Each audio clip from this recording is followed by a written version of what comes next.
look at the world of whiskey. And, well, Marty's sitting there ready and waiting for us this evening. Peated Irish whiskey. Now, the eagle-eyed of you will notice these are peated Scotch whiskies, but I'll explain all later. We have a little thing to do to start with, Justin, as you know. We do. Irish whiskey, peated Irish whiskey was nearly extinct, but wasn't it? Well, it never really was, Justin. It never really was. There's this common misconception that all Scotch whiskey's peated and all Irish is triple distilled unpeated, and it's just nonsense. It's not actually true in any way, shape, or form. There's always been peated Irish whiskey, always, but lots of it wasn't government whiskey. Is maybe a good way of putting it. A lot of it was illegal, but a lot of it wasn't either. There was lots and lots and lots of peated Irish whiskey. Anyone who doesn't know what peat is, this is a lump of peat. Is this like playing a furrow? Is this like playing a furrow? Is it? Well, this was like stealing this from my stepsister's next door neighbour this afternoon. Here, as long as you didn't steal it from your stepsister, you're all right. That's all right. Now, listen, Mark Kerr's in already, and he doesn't know this, but we have done this especially for him. Yes. Without further ado, we apologise for the audio quality, but we'll take it away. Here you go. Watch this, Mark. So we've got a bit of a special tasting tonight for you, because we're about to try something which we got given by a very, very, very special friend of the show. And Marty, you're standing by for us there. Who have we got tonight? That was very generous and delivered something to us. We have one of our regular viewers, lovely Mark Kerr. When he was 50, was given a bottle of Glen Grant 50-year-old single malt. He was very kind and gave us a little bottle, a little sample of this. So you and I are going to try it ourselves. Okay, now I have no idea what to expect from this at all. No idea whatsoever what to expect. So we are going to try it at the same time. I've been rather cheeky and I have tried it already. So we'll try it together. So here we go. Here we go. Listen, bottoms up. Now, first the nose, Justin. The nose first. And you can smell already. You can smell that there's...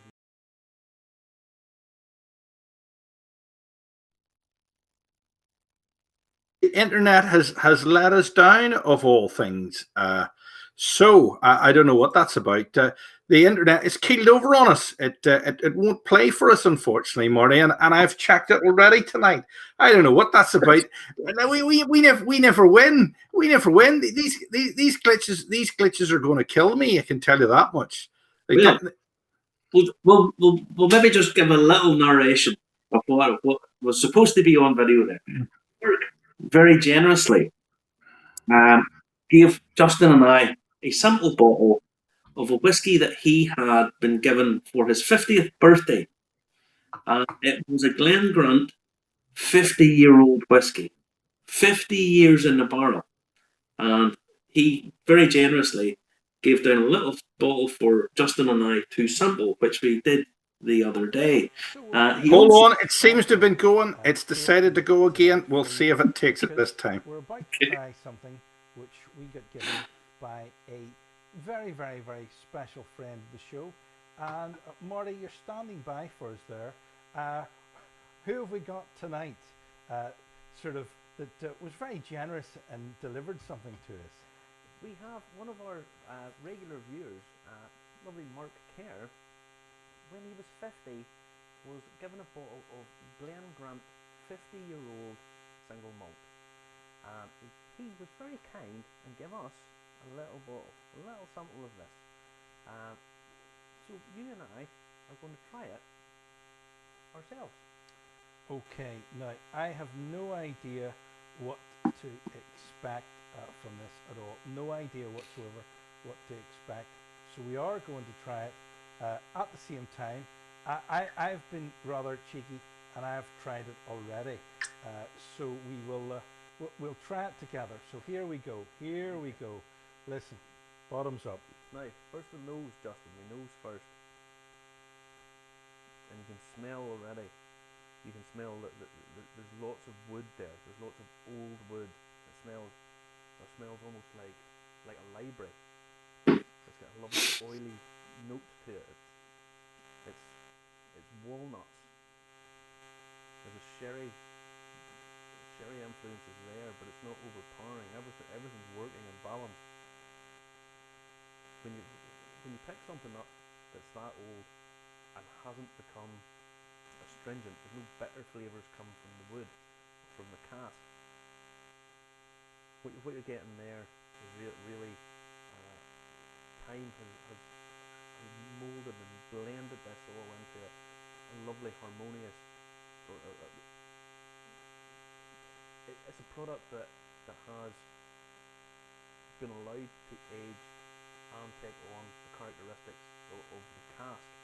The cask's the key here. The spirit has to be good to start with, but when you've got something that old, and the conditions and the environment that it's going to have to be set in, and being allowed to sit for 50 years, it's mellowed out.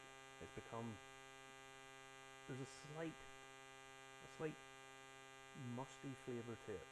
You know, like when you go into an old room, like an old library, and that almost that dust. It's comforting. It's warming. It's fabulous news. I mean, I took a little sneaky pick of this myself beforehand, and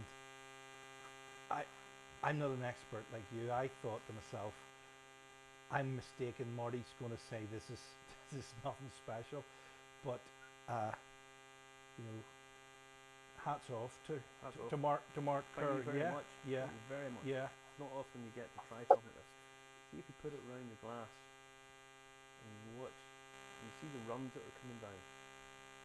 Some people in wine they call this legs. Sometimes in Ireland people will call these the writer's tears. And you can see the oil running down, and whenever you can tell that the viscosity of the liquid, it's all the oils that have come out of the wood into this over that long period of time. You have all the fieriness will be mellowed out. When you make a raw spirit, it's fiery, it's very burning. People go, oh well, that's very harsh, and that lots of these chemicals, lots of the congeners in the remake spirit are basically an assault to the senses. That's why when they go into a cask, the cask works with it, and lots of these over a period of time are almost filtered out, and that's what you're getting here. It's not very often you get the taste of 50-year-old whiskey, so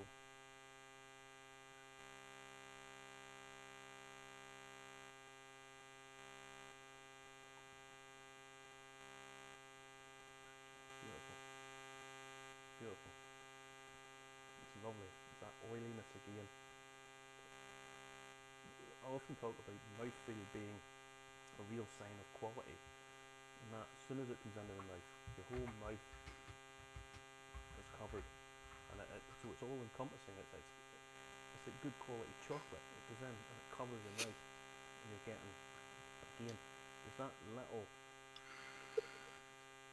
aged note that you get when you go into, if you go into rooms at a castle, you know, one of these old libraries in a castle, there's a certain note there, and it's that that's coming through. There's no harsh chemical there. It's nice and balanced. You're getting walnuts, lots of woody influence, but balanced. There's the sherry sweetness coming through there. Again, it's not sickeningly sweet. It feels like a natural. There's almost a tiny rum-like quality to this, because it's got that dark sugar, sort of muscovado sugar, almost like a treacle, tiny little treacle note to it, and it's really well balanced. What kind of money would you say was on something like that, Marty? Because people always want to ask the question, what kind of money's on it? Because this was a special present, I think, for him, wasn't it? For it was the same year he was born or something like that. There, it truly is fantastic. Superb. £1,000 easy, maybe £2,000 for a bottle of this. But when you consider what it is you're buying the craft, the care, the age, the history, the story now behind it. What is £1,000? It's a nice amount of money. It's a nice amount of money. Someone give me £1,000, I'm well impressed with it. You can't buy an experience like that. Absolutely. Thank you very much. We'll leave it there. So we just couldn't do it again, I'm afraid.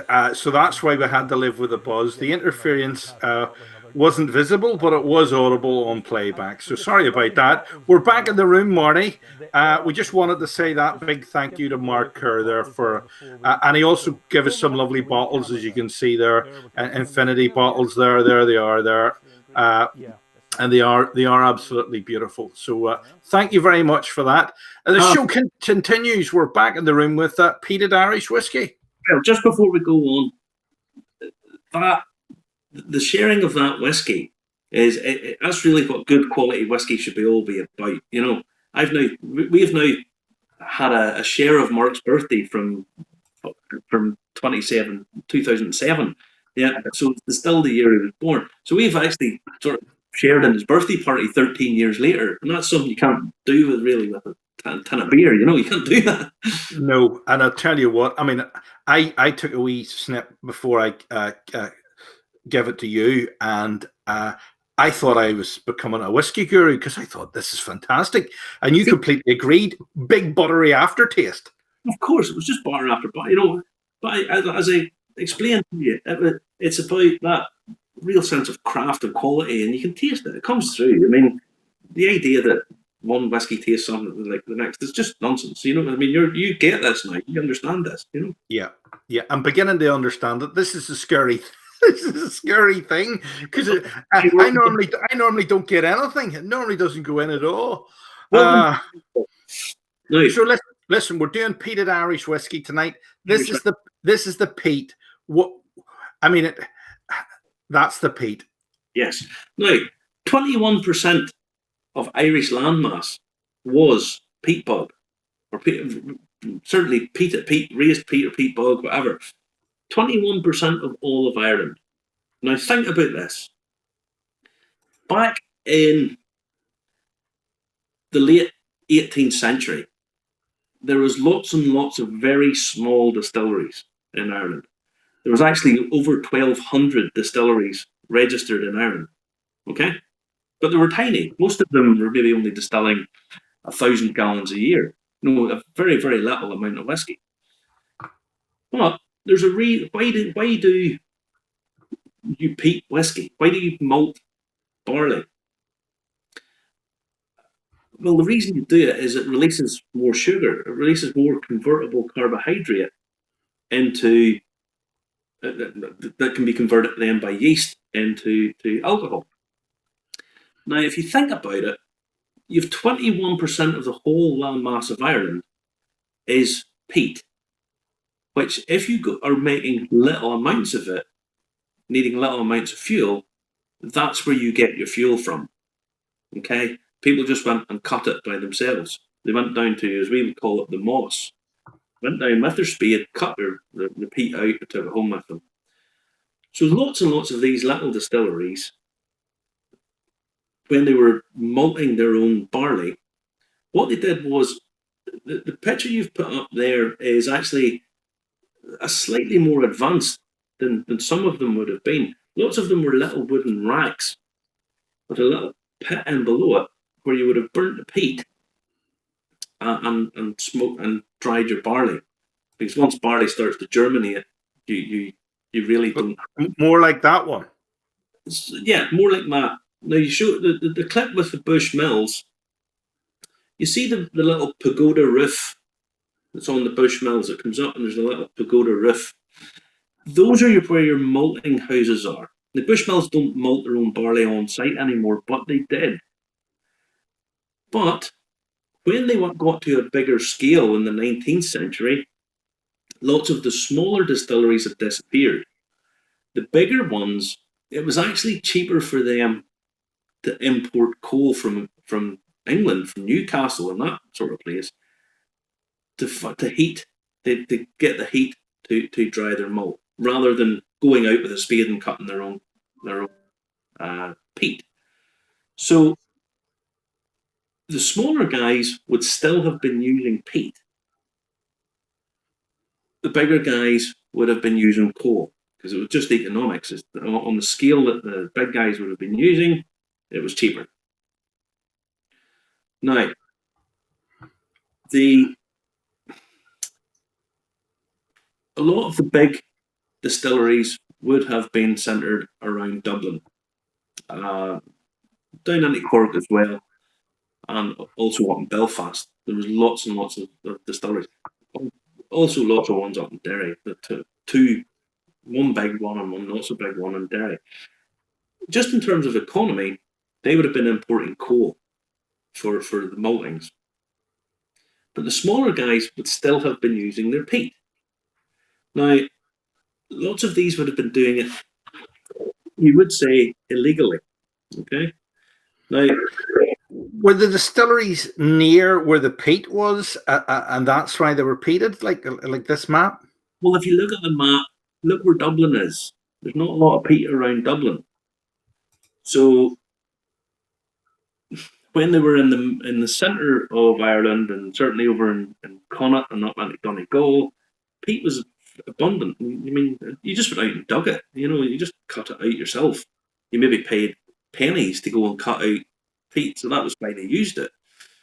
Now, even the Bog of Allen, right in the centre there in Ireland, I mean, that covers 370 square miles of peat bog, essentially. So, I mean, why would you pay for coal on a small scale? The difference was the larger distilleries, they would have had to have paid someone to go and cut it and dry it and all that kind of stuff. They needed it on demand when they needed it, so they just used coal, and it was cheaper for them to do it. I said in 1780 there was 1,228 registered distilleries, but they were only making 1.2 million gallons of whiskey, and some of those would have been a lot bigger than some of the smaller ones. So you're talking very little amounts. So I mean, basically that's like a moonshine outfit. That yes, they'd have been probably a bit more advanced than that, but not much. Okay, there wouldn't have been anything of any major amounts. Now, again, why do you peat whiskies? It's to impart flavour. The flavour back in the day would have probably been a bit of a secondary consideration, because they just wanted to dry out the barley, and peat was a free resource. But when you have different sorts of peat, it's made up of different sort of organic matter, and depending on the stages of decomposition from the organic matter, it's basically trying to become coal. So it's a stage before it becomes lignite, before it becomes actual coal. So it's full of organic matter that when it's burnt, certainly when it smokes, it releases these chemicals. And you're talking about lignins, as they're called. The next stage from peat is lignite, and it's these lignins that then become lignite. And you have phenolic, the chemical composition of it. You've all these phenols, you've carbohydrate, you have. Is that the lignite? Is it there? Is it in that picture? That's a very primitive malting, drying thing. Right. Okay. Yeah. So you have these different chemicals, these long chain phenolic polymers, but you just skip past the chemical. There we go. That's the right one. Yep. Yeah, so this shows you how complicated these molecules are. They come up and impart onto the barley, which then follow all the way through to the distillate and then become. The chemistry wouldn't have been known back in the day, but they knew what they were tasting. Okay, so all of these impart. I talk often about phenols, and anyone who's ever tasted a Lafroig, it's carbolic acid, no carbolic soap, that kind of smell. It's chemical. It's like TCP is another one, but it's kind of sweet. And in small doses, you're really, really sensitive to this. So a very lightly peated whiskey would be 2 to 5 parts per million. A peated whiskey would be 12 to 16 parts per million. And a very heavily peated whiskey could be up to 50 parts per million. That's how sensitive you are to this chemical. But lots and lots of people find it really nice. Yeah, I mean, it just smells like a bonfire. And lots of people find that really, really nice. But why did Ireland get the reputation it did? I read from a little book that I have here. Whoops, just a page, some numbers on there. A Dr. Donovan, way back in the 1840s, went out to check on illicit distilling. He wanted to know what actually they were doing. And he wrote that the distillery was a small thatched cabin at one end of a large turf light kindled on the ground and covered by a semicircle of large stones. Resting on these stones and over the fire was a 40-gallon tin vessel, which answered both for heating the water and the body of the still. So they're heating their houses with the turf. Okay? When it comes to actually malting the barley, he wrote, the distiller made his malt by soaking a sack of barley in bog water, draining it and causing germination, usually by spreading it on the floor of his cabin. When sufficiently germinated, the grain was taken to a licensed kiln along with a sack of raw corn. Raw corn was spread out in the kiln during the night. When the kiln owner had retired to rest, and the raw corn was removed, and the malt spread on it, dried, and replaced by the raw grain before day. The owner of the corn, drying up on a kiln, sets up on a night to watch it, and on his discovery was eluded that the malting was completed. But he goes on to say that he did not think that the flavour of poaching had any relation to the turf smoke at the kiln, which is quite obviously not true, because we now know that that's what imparts the flavour. But he's telling us there that that's how they dried out the barley. So they were using the peat back in the 1840s at kilns. Like this? Probably more like that, yeah. So Right. he's seen this. This is an illicit distiller, but he's also saying that they're getting it dried out at legal stills or legal kilns. So they're actually peating their whiskey. Lots of them have peated whiskey recipes. Okay?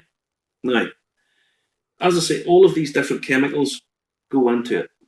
We know Scotch whiskies, lots of them are peated, but actually the majority of them aren't.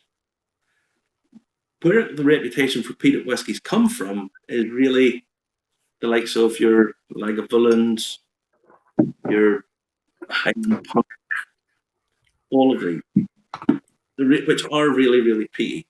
Islay, very peated, and that's where that all comes from. Now, I've mentioned this many times before, that Irish whiskey almost totally disappeared.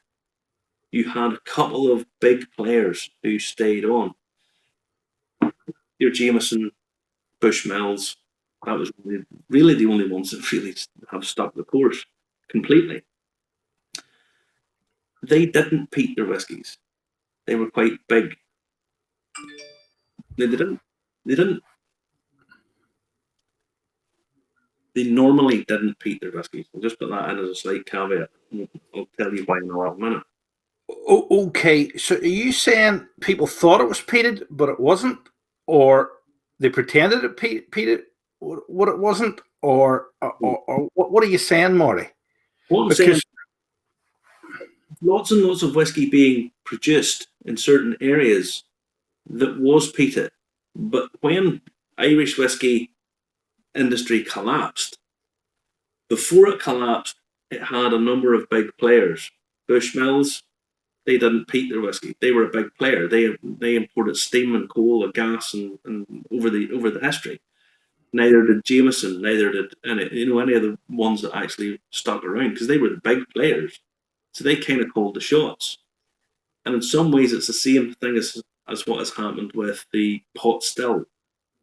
Pot still whiskey is a mix of different grains, not just single malted barley. Okay. And the big players, if you're the last man standing, you call the shots. Okay. Okay. Yeah.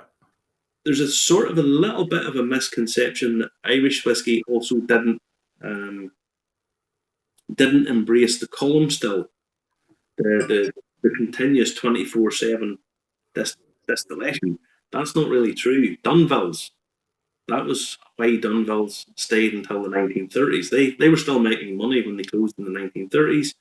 One of the reasons was they had column stills in there, and what they did was they actually exported that to Scotland to make their money.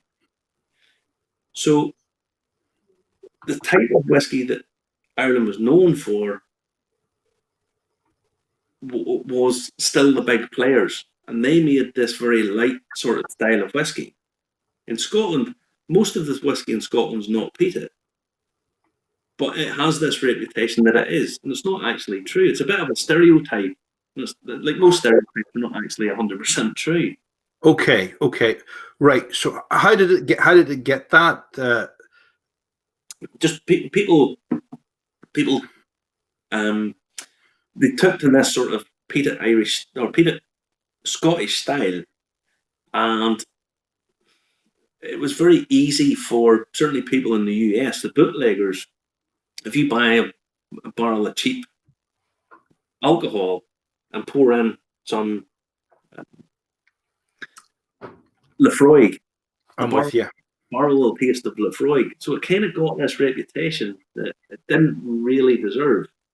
I'm with you. Okay. It's sort of renowned for being quite light, but that was because the big players were exporting this. At home, the big players were selling lots of whiskey, but there was also an awful lot of illicit stuff going on. And as the smaller guys got cut out for various reasons, all the way up until the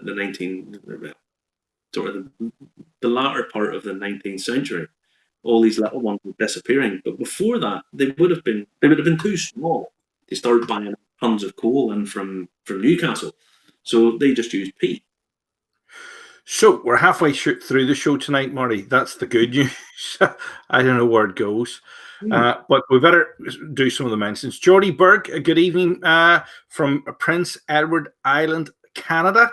Hello. Thank you very much, Geordie. Remember to comment, like, and share Irish Whiskey Review on YouTube, especially. Did you pick a winner yet? Did you pick a winner yet for the 100th person? We'll do that at the end of this wee segment, Marty. Julie Mason's on. Wonderful Irish peated whiskey. Does she see the hench peated there? Not just yet. Stay tuned. I thought Amazon brought the bottle. Oh boy. Michael Matthews is saying Shane Connemara stopped their Turf Moor version. He was a big fan. Yeah. Lovely stuff. Why would they stop if Peter's on the way back up again? Who knows, Justin? Who knows? These people make these corporate decisions, and that's what happens. Yeah. And there's James Moyer. Johnny Walker is so big that its taste is seen as synonymous with Scotch, and it's peated might have something to do with that. That's a good analysis there. Very good analysis. Very true. Yeah. You know, we'll have to start charging James Moyer Doherty consultancy fees for or we'll have to give him consultancy fees rather.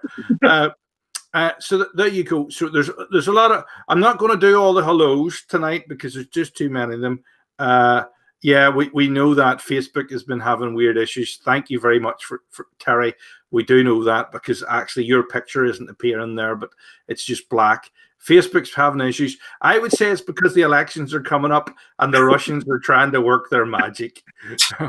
Sure, we got reported for nudity, Justin, on our show. All right. Well, okay. We'll tell them about this. Okay. So you've watched this show. How many weeks have we been doing it? 12, 15? I don't know. We've done it a lot of weeks. Marty's correct. We have been reported multiple times for nudity. And we thought, one of you wise guys was clicking the report button for nudity. But Marty eventually got to speak to the wee person that deals with these things, Mark Zuckerberg. And they wouldn't explain it. They just said, oh no, but it's just an algorithm. Now, I'm pretty sure that I have clothes on, and I'm pretty sure Marty has clothes on. So how would anybody think we were naked? Especially as we're sitting, and you can't really see the important bits in men because we could have shorts on now and you wouldn't know, like that RTE news reporter doing the news report the other day. So where did that come from? Can you believe that? A guy from Malaysia actually rang me to find out if there was something about me being nude on the thing. A boy from Malaysia. Yeah, Mark Kerr has said it's shiny head syndrome. I have makeup on. What do I put my makeup on? So say I put my makeup on. Say I put my makeup on so I don't have a shiny head. There we go. It doesn't work. It only works in TV if you get the right stuff. Shiny head syndrome. You're right, Mark. It could be that. It could be the shiny head, but I think it's a bit better than that. It could have been a listener living in hope. Hint, hint, lads. Boy, we're not making this up. By the way, it's absolutely true. And there's Claire Louise Russell. Used to live in Northern Ireland, missed the accent. I don't know where Claire Louise Russell is because I can't see it here. I maybe look it up on my phone. Russell is not. It's not an English, Scottish, Welsh, or Irish name, is it? Are you French? Hold on. We'll look it up to see who she is. We see. This is where you have no privacy, you see, because we can see the comments, you see. So we'll look up Claire Russell because I'm always interested to know. She might be near that Canadian and Prince Edward Island. Could be. Let me see. We'll look this up because just as a matter of interest. So where were we, Marty? We're doing Irish peated whiskey this week, and where were we? You will have noticed this is all Scottish whiskey. Yeah. Moving out with the old.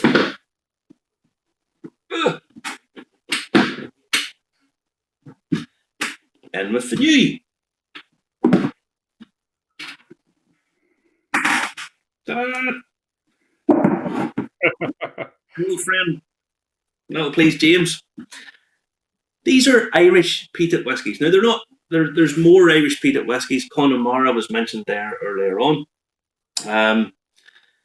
Connemara has sort of been a stalwart. It's been going for, I'm sure, 20 years now, and it's quite not massively heavily peated whiskey, but it's peated enough. But these are kind of all new.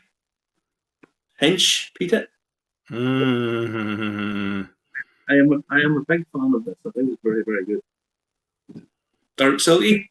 We had that one. It was an 8 out of 10 or maybe more. Oh, it's fabulous stuff. This is 2 stacks. You weren't too sure about it, were you? This is good. It's quite good, but it kind of misses it a little bit for me. But it's got peat in it. 2% peated, aged in bourbon casks. We have Bill Phil, another little one. Again, peated. And there's a few others. And I'll touch on the little one in a minute. There's more and more peated Irish whiskies coming out. And they're kind of carving out a little bit of a niche for themselves. And I like peat, but there's lots of people don't. There's lots of people just cannot have it. And that's You can't please everybody. That's why Pepsi exists. Because if Coke was just perfect, everybody would just drink Coke. Pepsi has to be there as well. So these are all coming on. Now, some of them are blends, some of them are single malts. So you have these. You're laughing, Justin. I take it there's I'm sorry. You know, when you changed the set there, the thought Isla Sinclair was going to come in like Larry Grayson. Does Marty not have staff to do that for him? And then we're getting more feedback from Claire Louise Russell. She's in Plymouth and she collects the Navy whiskey. Hubby is in the forces. And then Jody Burke was going to ask about the Scottish bottles on there, but the topic was Irish whiskey. That's where it's Irish comes from. That's where that comes from. It is about Irish whiskey. Yes, it is about Irish. We're explaining it. We're explaining it. All right. In case Jody doesn't know, Isla's kind of the spiritual home of Scotch whiskey, and that's all peaty thing. You can see Isla from my house. From my doorstep of an evening, as the sun goes down, I can see the Paps of Jura, and just in front of it is Isla. So that tells you how close I'm in Ireland, but I can see Scotland. I can almost see Campbelltown. I can Mull of Kintyre and the Paps of Jura and stuff from the house. So can I show them the picture? Yeah, it all depends what it is. Don't get us reported for nudity again. Is it no? I would show them the picture, but I don't think it's working because when I hit add image there, it wasn't doing it for some reason. What is that all about tonight? What is all that? Maybe I have privacy on, and that's the problem. Yeah. It might be something to do with privacy. Could be. No idea. That's most strange. Most strange indeed. What I'll do is I'll send it from my phone while we answer some of these questions, and because we've only 20 minutes to go. Where were we, Marty? Michael Masters is saying there's more stock in there than the Tesco's. Stanley Sung is saying he's a big fan of the Dark Selkie. Claire Louise Russell is laughing at, and Jody Burke thinks the whole thing is very, very cool indeed. It is. It's not as cool as Canada in the wintertime, but it's pretty cool. So I'm laughing at Stanley. Stanley saying that Stanley Sung saying that he's a fan of the Dark Selkie. Yes, he drove all the way down from Ballymena to the distillery to go and get a bottle of it. So that shows you how good he thinks it is. Wow. Good. Because he brought me up. That is some dedication there indeed. Some dedication indeed. What I'm saying, there is all of these new Irish peated whiskies coming out, which I'm all for. I'm a genuine fan of peat. I think it's fabulous stuff. I poured myself out. Hinch there, lovely, sweet. Loads of people think that peat. I mean, the color of it, it should be sort of very dark and almost treacly or something, you know. And if you smell this, if you nose this, it's very light. It's very quite heavily peated, but it's fresh with peat. And I know that some people might find that a little bit odd, but it's that clean, sort of carbolic, phenolic flavour, which is really, really nice in the dosage that it's at. I think Hinch is really, really good. Balfill's really good. The two stacks is good. Misses it a little bit for me. The Dark Selkie, we are a big fan of this. There's more and more peated Irish malts coming along.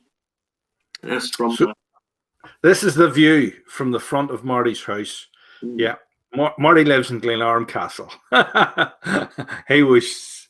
No, Justin. I live above the castle. I live in the castle. All right, okay. So it's a pretty fantastic view, and you're looking down the Antrim coast there. When it's clear, the Paps of Jura are high up above, and well, just over the horizon. How many miles would it be away, Marty? Would it be 50? Would it be? I don't think it's even as much as that. It's about 35 miles, I think, roughly. Something like not much more than that. So what about that for a view from his house? That is a view to behold. And basically, we're in the last throes of summer, and I took that during the week there, and that's fantastic. So there we go. So people go on Google Maps and be driving around like a mad thing trying to find where you live.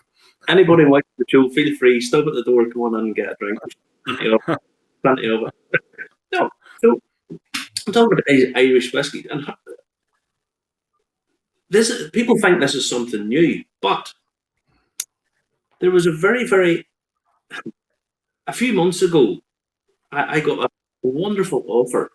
I was told I could enter into a competition, a draw, and if I won it, I would have been fortunate enough to be eligible to put €1,000 deposit on a bottle of whiskey, non-refundable, and then I would have had 7 days to find the rest of the money to buy the bottle. There's only 44 bottles of it, and it's the oldest Irish whiskey ever sold by Middleton. And I would have had 7 days to find €36,000 to go on top of my other €1,000. Now, needless to say, I graciously declined that offer. Is this the one I have a picture of, or is that a different one? It is. This one? Yes. This is Middleton Very Rare Silent Distillery batch number 1. Okay? This would have set you back €37,000. It's a 45-year-old single malt from the old Middleton Distillery. Okay? The new Middleton Distillery, Irish Distillers, Jameson, Redbreast, all of that. Biggest distillery, biggest whiskey producer in Ireland by an absolute country mile. This is from the old distillery that closed. This was distilled in 1974. All good things were distilled in 1974, Justin. Were they? Oh, yes. Oh, yeah. I was only born in 1983, Marty, so I wouldn't remember the 70s. Oh, yes. Okay, dead on. Anyway, so this €37,000 bottle, €37,000 bottle of whiskey is peated, Justin. It's a peated single malt, which goes to show you that even in the 1970s, they were still peating Irish whiskey. So we know that they were peating barley in the 18th century. We know they were peating barley in the 19th century, and now we know that they are peating Irish whiskey in the 20th century. Now we also know they're peating Irish whiskey in the 21st. So what I'm saying is, Irish whiskey being peated has never really gone away. It's always been there, but because it shrank to such a small category, such a small amount, it got this reputation, a sort of stereotype that it wasn't, that it was all triple distilled, all very light, all very little body, and it's just not true. It's just not true. Okay, right. So we've about 15 minutes left tonight. I'd better do some of the other mentions. Here, listen. Jordy Burke saying, think when COVID is over, party at Justin's. Yes. No. Listen, I was supposed to go out to party tonight, but they've downgraded it from, 6 people to just 2 people from 2. Well, 6 people from 2 households. So it's well, what can I say? I don't want, Marty will tell me off if I say alcohol kills it, but it does. It does, but just not that way. Don't overdo the booze. It's very easy to overdo the booze and lockdown. You might think that we have a glass of Guinness every single night, and you're completely wrong. We have 2. No, we don't. Please drink responsibly. Now, Frank Hearn was saying there, he was saying, there's no such thing as a bad whiskey. I completely agree. Just one that makes a good cocktail, or one that needs Coke as a mixer. Definitely Coke as a mixer, or Mountain Dew. Never, ever Lucozade, Red Bull, or Pepsi. And it has to be from a bottle that's glass, not one of those fountainy things. The Exorcist. my old neighbour who used to make all my spirits disappear. He drinks whiskey and ginger. There's nothing wrong with that, because we know where the ginger came from, don't we? Yes. Yes. It came from Belfast. But what I will say is, I can't really argue with him, because he does drink so much of it that he must know what he's talking about. Here, listen, somebody's saying, and we know why he's saying, Jimmy Cotter's saying, good choice in the hench. Any questions, just shout. So there you go. Mm-hmm. Send us up a case of it, Jimmy. Oh, we know that we know the watch this show. We know the watch this show. But can I say another thing as well? There's a few other peated whiskies out there, and what they do is they buy ex-peated whiskey casks. Now there's a couple out there, and I don't particularly like saying that, but I don't think it really works that well. If I'm totally honest. They buy an ex-Islay peated whiskey cask and put their spirit in it, and it takes on a sort of phenolic taste, but it's not really smoked, if you know what I mean.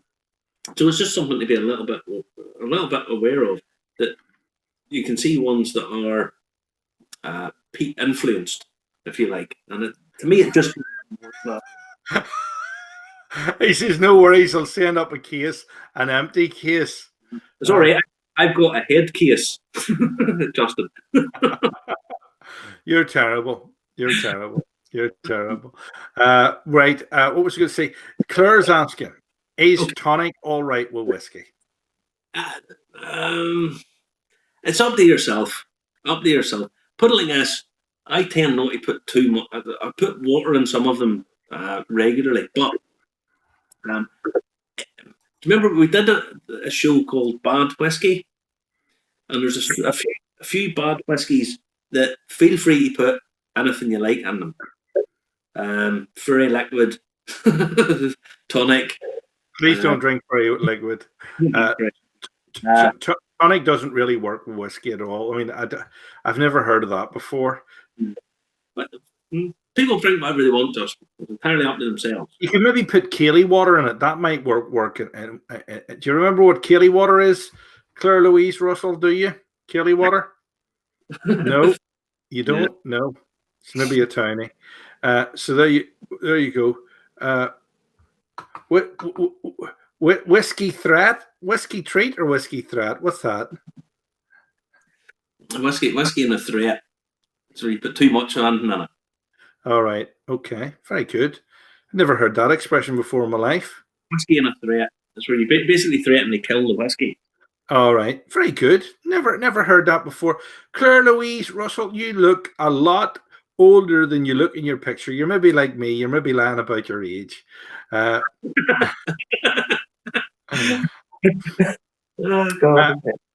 We know you love Club Lemon. I like Club Lemon, a fizzy sauce. I'm going to try Club Lemon. I might have some Club Lemon down there, and I'll go and get some Bushmills, and I'll do that tonight, actually. Jordy Burke's asking a good question about Kilbeggan. So now's the time you get your questions in, because we've only got 10 minutes left. And remember, Marty, you have to say who won the little miniature for being the 100th subscriber on YouTube, because we want you to go to YouTube, Irish Whiskey Review, and subscribe. Do it now. Jordy Burke's saying, yes, does Kilbeggan have a peated? No, I don't think so. Kilbeggan is a strange little distillery because it's owned by Cooley, and they do distill there, but it's only recently they've brought out their two own distillery products, if you like. They used to distill a little bit there and then mix it with Cooley and all that kind of jazz. But now they've brought out a pot still and a rye. The pot still's good. The rye, it's okay. It's okay. I wasn't that blown away by it, but I don't think they have any peated. I don't think they have any plans for any either. And there's a few wise guys on saying, Eamon Haggerty's asking James Moore Doherty, what would be a good whiskey to put in Club Lemon? I'm going to preempt him and say he'll say silk. No, he doesn't mean his own. He doesn't mean his own. But yes, yeah, well, what do you want to drown the taste of? But not that one. Not that one. That's too nice. No, I wouldn't do it with the dark silky, but I'm going to say it's too nice. I'm going to suggest that's what you'll come out with. Okay, right. Okay, now I'm going to say something really controversial tonight, which may get us fined. Okay, Marty's petrified. Evening, lads. What's the difference between Pete and Turf? Well, Pete's Protestant and Turf's Catholic. There you go. That's a good tour guide joke. I'm sorry. That's just too good to miss. I'm sorry. I had to do that one. Sometimes you tell Americans whenever they see, I say Americans, tell everybody, whenever they see the L plate and an R plate, and you say, oh, that guy's a loyalist and that boy's a Republican. Oh, boy, that's good. That's a good one. That is very good. Sorry, we couldn't resist that one. Please write in. Please write in. Because I want your man Stephen that always defends comedy to give us a tweet, you know? Who? Stephen who? Nolan. Stephen Fry. That was Stephen Nolan. That's Stephen Nolan. I wouldn't want him to tweet us. He'd tell us off for encouraging partying. Peat and turf. Peat is a very specific thing. Turf could mean just any sort of soil, but soil doesn't necessarily mean it's peat. Okay, so it's peat's a very specific thing. Turf basically is any sort of soil, so it doesn't necessarily have. You can't burn soil, but some people talk about turf as cutting the turf, dry it out, it becomes the peat, and then you burn it. But it's interchangeable, right? Okay, it's one of those interchangeable things. This is peat, sphagnum moss peat is what that is, and doesn't smell of it. It looks, if you say a little bit of it down, it looks very much like something that a dog has left behind. But I wouldn't like to meet the dog that leaves behind something as big as that. It would be Barkley the giant dog or something like that there. What was he called? Digby, the biggest dog in the world. Remember that? Yes. I've seen that one before. So listen, we've got 8 minutes left. Everybody's laughing at the jokes, thankfully. The numbers went up in viewership, not down. And I've got to ask you, we got the target of 100 on YouTube, Marty.